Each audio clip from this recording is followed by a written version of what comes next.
चलते हैं अपने संवाददाता अशोक सिंघल के पास, जिनके साथ इस समय भारतीय जनता पार्टी की नेता उमा भारती हैं, अयोध्या में हैं। हालांकि उन्होंने ट्वीट करके ये जानकारी भी दी थी कि सरयू के किनारे रहेंगी पर राम जन्मभूमि नहीं जाएंगी। उनसे और बातचीत के लिए सीधे अशोक सिंघल के पास। अशोक जी बिल्कुल, पूर्व केंद्रीय मंत्री उमा भारती इस वक्त सरयू नदी के किनारे मौजूद हैं। उनको पुराने दिनों की याद भी आई जिस वक्त वो आंदोलन से जुड़ी थी, और इस वक्त वो खुद मेरे साथ मौजूद हैं। हालांकि वो भूमि पूजन के उस पल पर मौजूद नहीं होगी, इस जगह पर मौजूद नहीं होगी, सरयू नदी के किनारे कल मौजूद रहेंगी। इस वक्त वो खुद यहाँ पे मौजूद, देखिए दिए भी जल रहे हैं। उन्होंने आज दिए भी जलाए, दीप जलाए, और दिवाली मनाई जा रही है अयोध्या में जिस ढंग से कल भूमि पूजन है। सालों से लोगों को इस दिन का इंतजार था। खुद उमा भारती जी बताएंगे कि किस ढंग से आंदोलन चला और इस दिन को कैसे वो देखती हैं। उमा जी, सबसे बड़ा सवाल ये है कि आप अयोध्या में मौजूद हैं, सरयू नदी के किनारे मौजूद हैं, आपने दिवाली भी मनाई, दिए भी जलाए, लेकिन आप कल भूमि पूजन के मौके पर मौजूद नहीं होगी। क्या वजह है इसकी? मुझे इससे कोई प्रॉब्लम है, आपको कोई प्रॉब्लम है इससे? आप अपना मन साफ कर लीजिए, मुझे कोई प्रॉब्लम नहीं, मैं बहुत खुश हूँ। मैंने खुद कहा कि मुझे नहीं रहना वहाँ पर, संख्या कम करो। मैंने तो कहा 5-7 से ज्यादा लोग मत रखो, तो मैंने विलिंगली अपना नाम पीछे ले लिया ताकि और भी लोग ले लें। ऐसे बहुत लोगों ने ले लिया और वो अयोध्या में आए हुए। आपको कोई प्रॉब्लम हो तो अपना मन ठीक कर लो, सरजू जी के जल में अपना मुंह धो लो, ठंडा कर लो मन अपना, हमें कोई प्रॉब्लम नहीं। विपक्ष लोग सवाल उठा रहे हैं, विपक्ष का हमें कोई जवाब नहीं देना है। कौन सा विपक्ष सवाल उठा रहा है? क्या मतलब है विपक्ष के सवाल का? एक महान कार्यक्रम हो रहा है, रामशिलाएं रखी जा रही हैं, पूजन हो रहा है, मंदिर का प्रारंभ हो रहा है।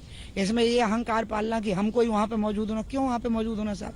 आपका सपना, आपकी इच्छा पूरी हो रही है, इसका आनंद लीजिए, इस आनंद में गोते लगाइए। सालों से बहुत मेहनत की आप लोगों ने, आंदोलन को छेड़ा उमा जी, और कल वो पल आ रहा है जिस पल के लिए आप लोगों ने इतना संघर्ष किया। तो पल आ रहा है ना, उसमें खुश है ना आप लोग? आपको प्रॉब्लम आपको है, आपको अशोक जी, हमें नहीं है प्रॉब्लम। हम बहुत प्रसन्न है, आनंद में। हम सब मोदी जी में समा गए हैं। मोदी जी का वहाँ होना हमारा होना है। हम अपने आप को मोदी जी से अलग नहीं समझते। कुछ लोग मुहूर्त को लेकर भी सवाल उठा रहे हैं उमा जी कि मुहूर्त ठीक नहीं है। दिग्विजय सिंह ने कहा, बाकी लोगों ने कहा, लेकिन 5 तारीख को भूमि पूजन होने जा रहा है, शिलान्यास होने जा रहा है, लेकिन कुछ लोगों को मुहूर्त को लेकर अभी भी सवाल है। जिनको मन में मुहूर्त को लेकर के सवाल हैं, उनको क्या परेशानी है? उनको लग रहा है कोई विघ्न आ जाएगा तो बाद में आकर के यहाँ पर कुछ पूजा पाठ कर जाएं, हनुमान चालीसा पढ़ जाए। यहाँ पर जो लोग इसमें लगे हुए हैं, यहाँ के वैष्णव संप्रदाय का गढ़ है अयोध्या, और महंत नृत्य गोपाल दास जी महाराज जैसा महान संत इसके साथ में जुड़ा हुआ है। हमें तो पता नहीं, मैं तो मुहूर्तों की विशेषज्ञ नहीं हूँ। उन्हें सोच समझ के ही फैसले लिए होंगे हर घड़ी के, हम तो कभी उनके ज्ञान को क्वेश्चन नहीं कर सकते। उमा जी, हालांकि नरेंद्र मोदी कल प्रधानमंत्री के तौर पर यहाँ पे मौजूद रहेंगे, और राम मंदिर आंदोलन में भी जुड़े रहे, अडवाणी के साथ रथ पे में मौजूद थे उस वक्त। वो नहीं, अडवाणी जी की रथ यात्रा में नरेंद्र मोदी जी नहीं थे, प्रमोद महाजन जी। उनकी फोटो सब देखी जाती है, कहा जाता है उसमें व्यवस्था में थे। अरे ये बातें तो ऐसी है ना, ऐतिहासिक तथ्य हैं बाबा। फोटो रहे होंगे, वो उस समय पे गुजरात के संगठन मंत्री थे और अडवाणी जी की रथ यात्रा के प्रभारी प्रमोद महाजन जी थे। लेकिन रहे हैं वो बीच में, तो रहते ही रहे हैं, वो तो सारे लोग थे। तो सवाल ये है कि बड़े चेहरे जो राम मंदिर आंदोलन के थे, चाहे वो अडवाणी हो, जोशी जी हो, कल्याण सिंह जी हो, वो यहाँ नदारद रहेंगे। कोई दिक्कत नहीं उन चेहरों को। वही तो मैं, आप लोगों को दिक्कत है तो चेहरा थोड़ा सरजू जी के ठंडे पानी में धो लो, उनको कोई दिक्कत नहीं, किसी चेहरे को कोई दिक्कत नहीं। सबके चेहरे पे खुशी चमक रही है कि एक भव्य राम मंदिर का निर्माण का प्रारंभ हो रहा है और हम सब मोदी में समा गए हैं।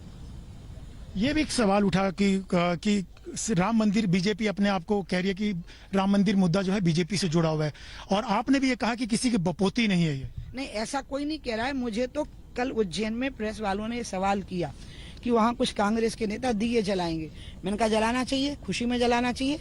राम मंदिर हमारी बपौती नहीं है, हमारी प्रॉपर्टी नहीं है, हमारा पेटेंट नहीं है। दुनिया का कोई भी राम भक्त, कोई भी धर्म को मानने वाला व्यक्ति, किसी भी राजनीतिक दिल का व्यक्ति अगर राम मंदिर के निर्माण के प्रारंभ में दिए जलाना चाहता है तो उसका मजाक नहीं बनाना चाहिए, उसकी खिल्ली नहीं उड़ानी चाहिए, उसका अपमान नहीं करना चाहिए। वो पहले क्यों नहीं किया और अब क्यों कर रहा है ये भी नहीं करना चाहिए। मैं तो भाजपा के सारे कार्यकर्ताओं से अपील करूंगी कि कभी भी भूल से राम मंदिर आंदोलन को अपनी प्रॉपर्टी और अपनी बपौती मत मान बैठना। राम अनादि से अनंत हैं, ये हम हैं जिनका अंत होना है। उमा जी, आंदोलन की क्या यादें हैं? क्योंकि आप जब आई थी अयोध्या में तो आप सरयू नदी के किनारे भी आया करती थी, हालांकि उस दिन नहीं आ पाई थी जिस दिन ये घटना हुई, तो किस ढंग से रिकलेक्ट करते हैं उस घटना को? का पहला इन्वॉल्वमेंट मेरा हुआ जब महंत रामचंद्र दास परमहंस जी ने मुझे यहाँ बुलाया प्रवचन करने के लिए। तब मैं 8 साल की थी और गीता और उपनिषद और वेद पर प्रवचन करती थी, रामायण पर। तो उन्होंने मुझे यहाँ बुलाया, तो वहाँ मुझे ले गए, वो ताला लगा हुआ मैंने देखा। ये मुझे बहुत बड़ा अन्याय लगा। छोटा बालक थी मैं, 8 साल की, उतना ही लगा। उसके बाद जब ताले खोले और बाबरी मस्जिद एक्शन कमेटी बनी, तो उसके बदले में फिर हम सब लोगों को प्रतिकार करना पड़ा उसका। और उस समय पर फिर मैं इस अभियान के साथ पूरे जोर शोर के साथ में जुड़ गई। फिर जब 30 अक्टूबर 1990 की कार सेवा हुई और सबसे पहले वासुदेव अग्रवाल ने केसरिया पताका फहराई ढांचे पर और उनको गोली मार के जब मुलायम सिंह की पुलिस ने नीचे गिरा दिया, उससे मैं बहुत व्याकुल हुई और अशोक सिंघल घायल भी हो गए थे। तो मैं बांदा की जेल से फरार होके चली आई। और कमाल ये था कि जब मैं वहाँ से फरार होके यहाँ आई, बांदा के एक रेस्ट हाउस को जेल का दर्जा दिया गया था, तो मैंने बाल मुड़वाया और मैं यहाँ आ गई। पहचान ही नहीं सके लोग मुझे। और जब मैं यहाँ पहुंची तो मैंने फिर कार सेवा का नेतृत्व किया। उस समय पर राम और शरद दूसरी दिशा से आ गए। हम जिस जत्थे से गए उसकी जगह पे वो थोड़ा अलग शॉर्टकट पकड़े, वहाँ उनकी भिड़ंत हो गई और प्रोफेसर अरोड़ा और राम और शरद उस दिन वहाँ पर शहीद हो गए। उसके बाद फिर मेरी गिरफ्तारी हुई, मुझको फैजाबाद की जेल में रखा गया। वहाँ पर चूंकि मैं बहुत दुखी थी राम और शरद की मृत्यु से, तो सबको ये लगा कि मेरी मृत्यु हो गई है, क्योंकि मैं बहुत अस्वस्थ स्थिति में लाई गई, मैं बहुत बुरी तरह से घायल थी। तो महिलाओं ने पूरी जेल घेर ली और उसके बाद मेरे को नैनी जेल में शिफ्ट किया गया। फिर 1 दिसंबर तक फिर आंदोलन चला 1992 तक, और फिर 6 दिसंबर की घटना हुई। बिल्कुल, उमा भारती जी ने आंदोलन की अपनी यादें बताई और कहा कि वो उनको खुशी है इस बात